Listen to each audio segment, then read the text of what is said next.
What happens when you summon a spirit? It was supposed to be a harmless game, just a way to have fun at a sleepover. The night had started innocently enough, with laughter and stories shared among close friends. They had gathered in Sarah's living room, a cozy space filled with the warmth of their camaraderie. Blankets and snacks were scattered around, remnants of a fun evening spent together. As the clock approached midnight, the atmosphere began to shift. The flickering candlelight cast eerie shadows on the walls, and the once playful giggles turned into uneasy whispers. The Ouija board, which had seemed like a simple piece of wood, now felt like a portal to another world. The friends who had gathered around the table with excitement now exchanged nervous glances. They had heard the stories, of course, tales of spirits and the supernatural, but they never truly believed them. It was all just fun and games, right? But as the planchette began to move on its own, spelling out messages that none of them could explain, a chill ran down their spines. The anticipation that had filled the room earlier was now replaced with a growing sense of dread. One of the friends, Sarah, tried to laugh it off. "It's just a trick," she said, her voice trembling slightly. "Someone's pushing it." But deep down, she wasn't so sure. The messages were too specific, too personal. They spoke of things that no one else could possibly know. Secrets that had been buried for years. The friends huddled closer together, their fear palpable. As the night progressed, the temperature in the room seemed to drop.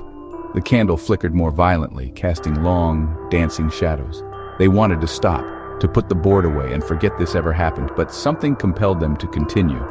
It was as if an unseen force was urging them on, drawing them deeper into the unknown. The clock struck 1, and the atmosphere grew even more oppressive. The air felt thick, almost suffocating. The friends could barely speak, their voices reduced to hushed murmurs. They were no longer just playing a game. They were part of something much bigger, something they couldn't understand. And then, just as suddenly as it had begun, the planchette stopped moving. The room fell silent, the candle's flame steadying. The friends looked at each other, their faces pale and drawn. They had summoned something, but what? And more importantly, had they unleashed something they couldn't control? The night was far from over, and the answers they sought were still out there, lurking in the shadows. What happens when you summon a spirit? Sometimes it's better not to find out. Mia, Jake, and Lila sat in the candlelit room, the flickering flames casting eerie shadows on the walls. The room was silent, except for the occasional crackle of the candles, creating an atmosphere that was both mysterious and unsettling. The three friends had gathered for what was supposed to be a night of fun, but the air was thick with anticipation and a hint of fear. They had heard stories about the Ouija board, tales of spirits and messages from the beyond, and tonight, they were about to find out if those stories were true. The Ouija board, also known as a spirit board or talking board, has a long and storied history. It first gained popularity in the late 19th century as a parlor game, but many believed it to be a tool for communicating with the dead. The board's surface, worn and faded from years of use, had been a recent find at a local antique shop. Its mysterious aura had drawn them in, and they couldn't resist the temptation to bring it home. As they sat around the table, the candlelight danced on the board's surface, illuminating the letters and numbers etched into the wood. Each of them felt a mix of excitement and trepidation, wondering what, if anything, would happen when they began. The air was thick with tension as Lila, the most daring of them, took a deep breath. Her heart pounded in her chest, but she was determined to see this through. She had always been fascinated by the supernatural, and this was her chance to experience it firsthand. Mia and Jake exchanged nervous glances, their faces pale in the dim light. They trusted Lila, but the unknown was always a little frightening. The room seemed to grow colder, and the shadows on the walls appeared to move of their own accord, adding to the eerie atmosphere. "Are we really doing this?" Mia asked, her voice trembling slightly. "Come on, Mia, it's just a game," Jake replied, trying to sound confident but failing to hide his own nervousness. "It's more than a game," Lila said firmly, placing her fingers on the planchette. "This is our chance to connect with the other side." Lila placed her fingers firmly on the planchette, the small heart-shaped piece of wood that would supposedly guide them to the answers they sought. She looked at her friends, who hesitated for a moment before placing their fingers on the planchette as well. The three of them sat in silence, their breaths shallow, and their eyes wide with anticipation. Lila spoke the first words, her voice barely above a whisper. "Is there anyone here with us?" The planchette remained still, and for a moment, it seemed as though nothing would happen. But then, ever so slowly, it began to move. The friends gasped, their eyes locked on the board as the planchette spelled out a single word. "Hello," she asked, her voice barely above a whisper. "Lila, is there a spirit here with us?" The room fell silent, the air thick with anticipation. Lila's heart pounded in her chest, her mind racing with thoughts of the unknown. Every creak and rustle seemed amplified, adding to the suspense. For a moment, nothing happened. The room was filled with a tense silence.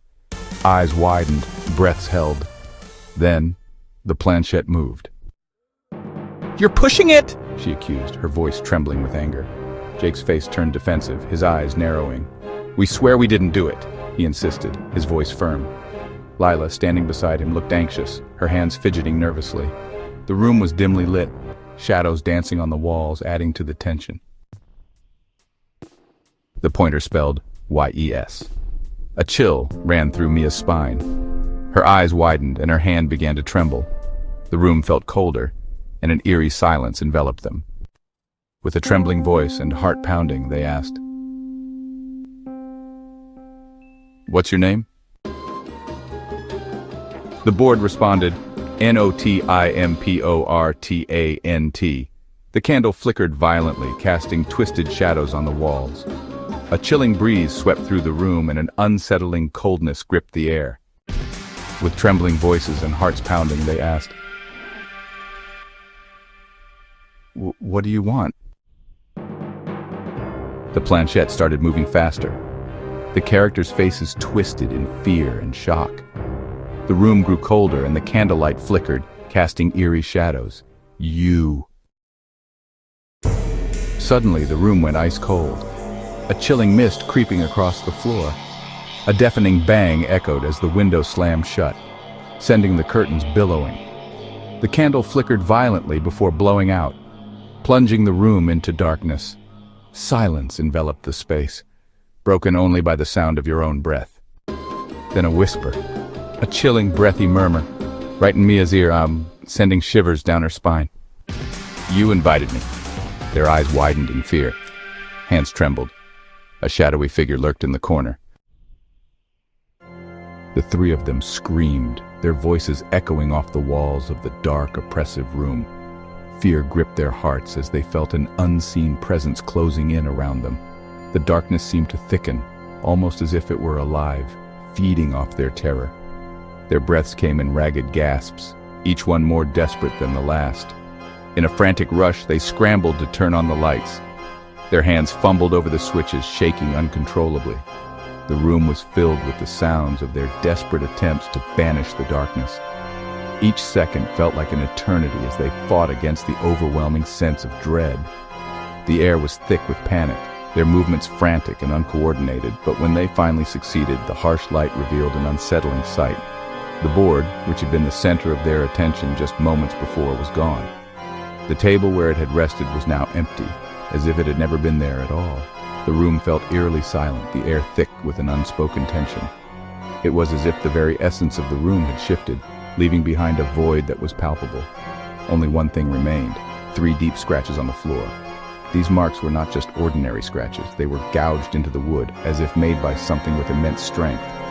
The sight of them sent chills down their spines, a stark reminder of the unnatural events that had just transpired. The scratches seemed to pulse with a malevolent energy, a testament to the force that had created them, like something had crawled out. The marks seemed to form a trail, leading from the center of the room to the doorway. It was as if whatever had made them had clawed its way out of the room, leaving behind a tangible trace of its escape. The 3 friends exchanged terrified glances, each of them silently questioning what they had unleashed.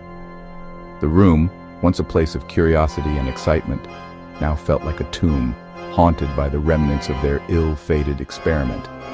The air was heavy with a sense of impending doom. Their minds raced, trying to make sense of the inexplicable. Had they really seen what they thought they had? Or was it some kind of collective hallucination brought on by their heightened state of fear? The rational part of their brain struggled to find a logical explanation, but deep down they knew the truth. Something otherworldly had been in that room with them. The realization settled over them like a shroud, suffocating and inescapable. They whispered to each other, their voices barely audible, as if speaking too loudly might summon the entity back. Each of them recounted their own perspective of the events, trying to piece together a coherent narrative. But no matter how they tried to rationalize it, the evidence was undeniable.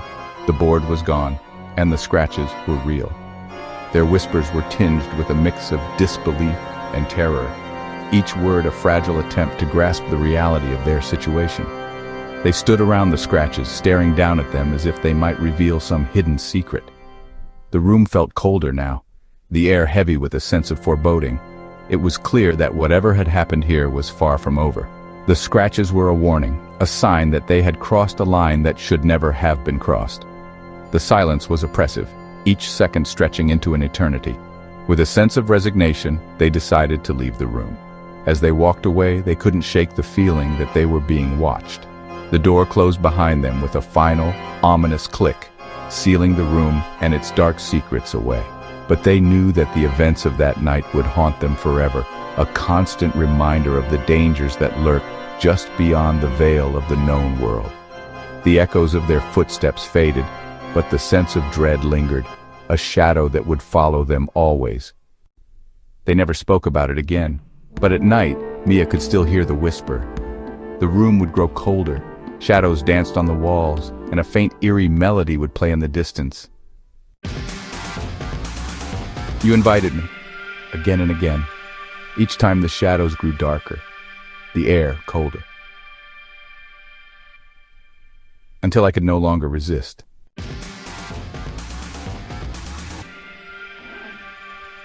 Never summon what you don't understand. The unknown holds dangers beyond imagination. Proceed with caution or face the consequences. Like, share, and subscribe before it answers. You never know who or what might be watching.